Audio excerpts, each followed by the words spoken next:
Hello everyone. I am Priya Kulkarni, Government First Grade College, Chikbasur.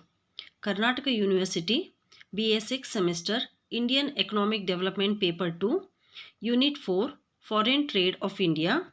The topic for today's video is Pattern of India's Foreign Trade Since Independence. In the previous session, we had seen the salient features of India's foreign trade. Today, we will discuss what is the pattern of India's foreign trade since independence.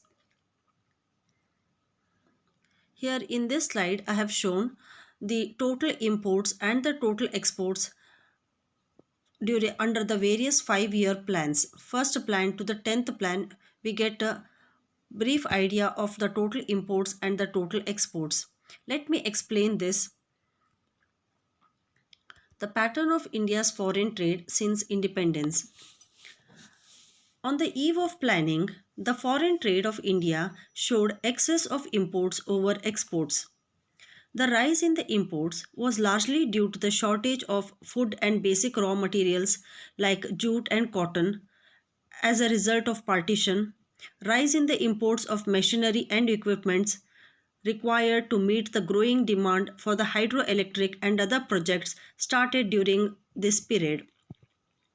Coming to the first plan period, that is from 1951-52 to 1955-56, the imports of India increased considerably in value. The total imports amounted to rupees 3,651 crores, but the exports amounted to rupees 3,109 crores. There was a total deficit of rupees 542 crore in the first plan. The trade deficit was largely due to programs of industrialization which gathered momentum and pushed up the import of capital goods. But on the export side, there was no much improvement. The second plan period, imports far exceeded the exports and the trade balance was adversely affected.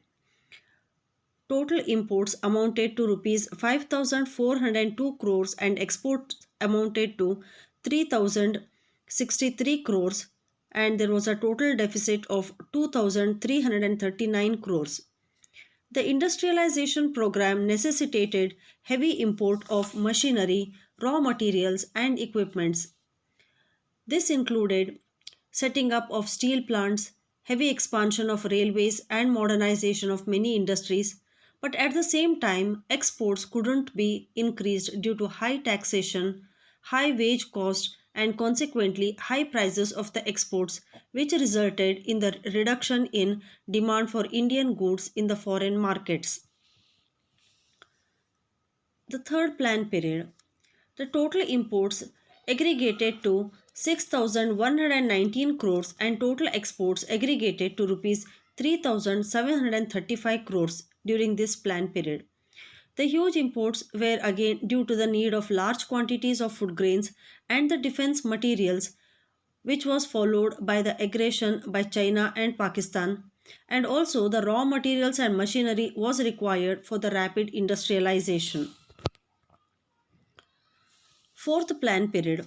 The total imports and exports during this period were rupees 9,862 crores and rupees 9,050 crore respectively. So the total deficit was rupees 812 crore.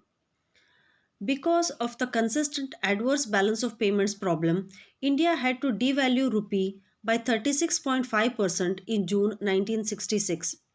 Devaluation was resorted to mainly reduce the volume of imports, boost the exports, create a favorable balance of trade and balance of payments.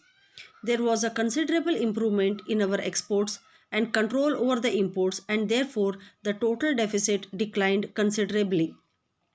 During 1972-73, the country was able to have favorable balance of trade for the first time since independence. Fifth plan period. The total imports and exports amounted to rupees 20,883 crore and rupees 17,922 crore respectively. The total deficit was rupees 2,961 crores. The steep rise in the value of the imports was due to the rise in the oil prices, large imports of food grains, and high prices of fertilizers.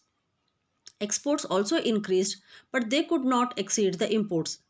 The exports were mainly the ready made garments, engineering goods, handicrafts, coffee, tea, etc.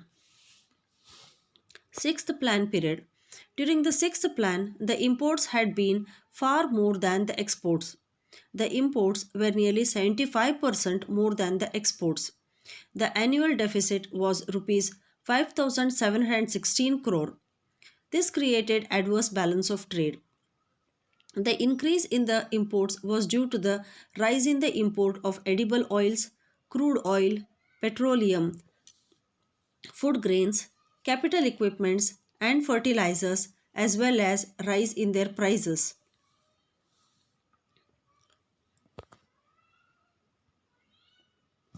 Seventh plan period. The trade deficit reached an all-time high of rupees 38,651 crore. This was due to the steep rise in the prices of imports and increased imports, slow rise in the exports, and also because of the Gulf War. Eighth plan period. The total imports aggregated to rupees 4,88,045 crores and total exports to rupees 4,31,285 crores, and again there was a total deficit of rupees 56,760 crores. The policies of liberalization accompanied with the reduction of custom duties resulted in the increase of imports during this plan period. Ninth plan period. The total imports and exports amounted to 10 lakhs 23,820 crores and rupees 88 lakhs 42,005 crores respectively. The total deficit was again 1 lakh 81,815 crores, which was higher than any of the previous periods.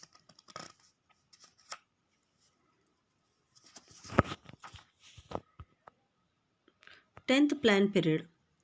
The total imports and exports amounted to rupees 26 lakhs 80,627 crores and rupees 19 lakhs 63,403 crores respectively.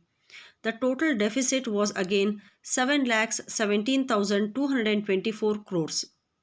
Again during the 11th pan period, the total imports and exports amounted to rupees 80 lakhs 5,054 crores and rupees 50 lakhs 37,490 crores respectively, and the total deficit was 29 lakhs 67,564 crores.